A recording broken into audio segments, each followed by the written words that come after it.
მე ჩავხედე სხვა ჩვენს ამინდის პროგნოზს ვაშინგტონისთვის და მზიანი უნალექო ამინდია და როგორც ჩანს ალბათ ვაშინგტონში ალაგ-ალაგ ქარიქრის და შეიძლება იმ ალაგზე ცუდი ამინდია, მაგრამ კიდევ ერთხელ ვერ გეტყვით ან სხდომის მოწევა რა იყო, ან სხდომის გადადება რა იყო. ეს სიხარული ხანმოკლე აღმოჩნდა. ვაშინგტონში მართლა გამოიდარა.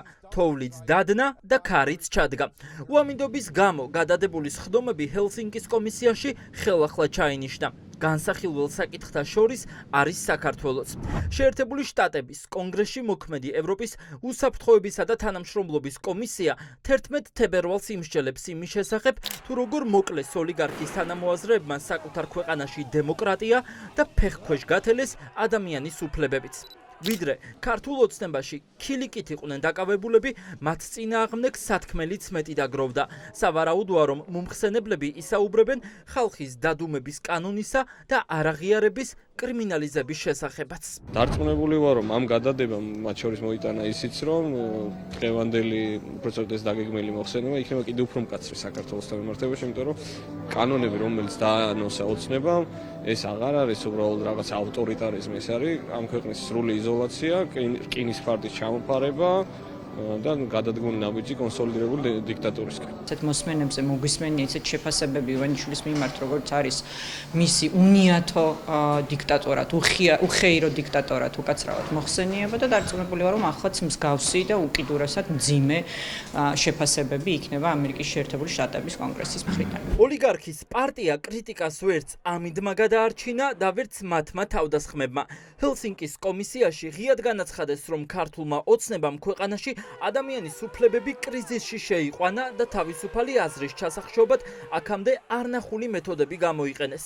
პოლიტიკოსები ციხეში გამოკეტეს, 20-მდე რეპრესიული კანონით კი უცხადებენ ომს საკუთარ მოქალაქეებს. ბოლო კვირაში ტერორის მასშტაბები სულ სხვა განზომილებაში გადავიდა და იმ ადამიანების დაჭერაც კი დაანონსეს, ვინც სიტყვიერად იტყვის, რომ არ აღიარებს მათი ხელისუფლების ლეგიტიმაციას. ამ კანონის მიღება კობახიძემ პრაქტიკულად დაჩქარებულად ბრძანა. ეს კიდევ ერთი მაჩვენებელი იქნება იმისა, რომ ივანიშვილს იქამდე სალამ იმ სამ ძირითად პირობას არ დააკმაყოფილებს შეერთებული შტატების მხრიდან გადაცემულს, არ იქნება მასთან არანაირი პირდაპირი კომუნიკაცია, არც მასთან და არც მის პრემიერთან თუ მის გიდ საგარეო საქმეთა მინისტრთან. ქართულ ოცნებასთან მიმართებაში ამერიკას აქვს ცხადი გეგმები, მათ მოსთხოვეს, რომ ქართულმა ოცნებამ უნდა შეწყვიტოს ანტიდასავლური რიტორიკა, ანტიამერიკული რიტორიკა და დაუბრუნდეს დემოკრატიულ გზას. ყველა გადადგმული ნაბიჯი, რომელიც დემოკრატიულ გზას ცილდება, იქნება პრობლემური ამერიკისთვის, შესაბამისად ქართული ოცნება ვერ შეძლებს მათთან დაიწყოს სუფთა ფურცელი. ბუნებრივია, რომ ახლა დაანონსებული საკანონმდებლო ცვლილებები, რომელიც მკვეთრად ავარესებს ქვეყანაში სამოქალაქო საზოგადოების მედიის მდგომარეობას და პრაქტიკულად ქვეყნის ბუნკერიზაციას, ხო, ძალიან აგრესიულ საერთაშორისო იზოლაციას გამოიწვევს, ხო, კონკრეტული ადამიანებისა და ოჯახების დონეზეც კი შეუძლებელია, რომ აი ამგვარი ინიციატივა არ გახდეს საერთაშორისო საზოგადოების მხრიდან ძალიან მკაცრი შეფასების საგანი. ახლა ქართულ ოცნებაში თავს ისევ ფოტოსურათებით იმხნევებენ.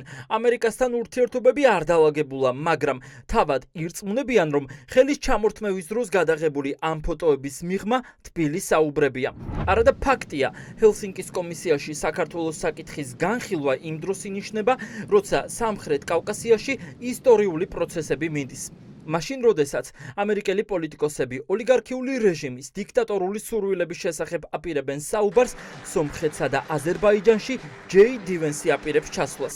ამერიკის ვიცე-პრეზიდენტის მიზანია ორი დაზავებული სახელმწიფოს ლიდერებს ტრამპის მარშრუტის მნიშვნელობაზე ესაუბროს, თუმცა იქ ქართული ოცნებიდან არავინ დაუპატიჟებიათ. საქართველო ხდება თამაშგარე მდგომარეობაში და ზუსტად საინტერესო არის კონტრასტი, როდესაც ჩვენი მეზობლები საუბრობენ რეგიონალურ განვითარებაზე, თანამშრომლობაზე, საქართველოსთან მიმართებით ხდება საუბარი ავტორიტარიზმზე, გაზრდილ ოლიგარქიულ გავლენებზე და ყველა იმ პრობლემაზე, რომელზეც საუბარი ხდებოდა მთელი ამ დროის განმავლობაში. 20-მდე რეპრესიული კანონი, ციხეებში გამოკეტილი პოლიტიკოსები და რეპრესიები სამოქალაქო საზოგადოების წინააღმდეგ.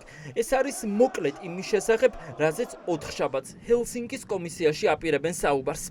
რა მოხდება ამის შემდეგ?